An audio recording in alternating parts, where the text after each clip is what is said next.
Yan. Ito magical stick yung mahaba. Tapos magic wand naman yung mas maiksi. Dragon to, maiksi. Yan. Ito LF yan. Legendary Fireworks, yung mas mahaba. Yan, tingnan natin kung sinong mas mabilis maubos.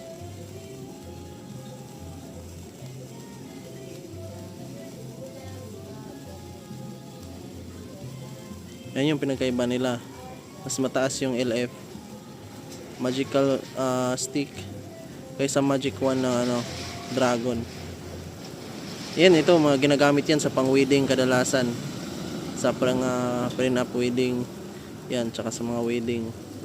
Mga dibo, yan ginagamit din to.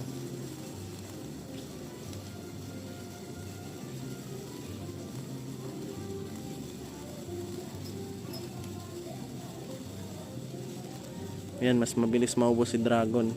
Mas maiksi kasi siya kumpara kay magical stick.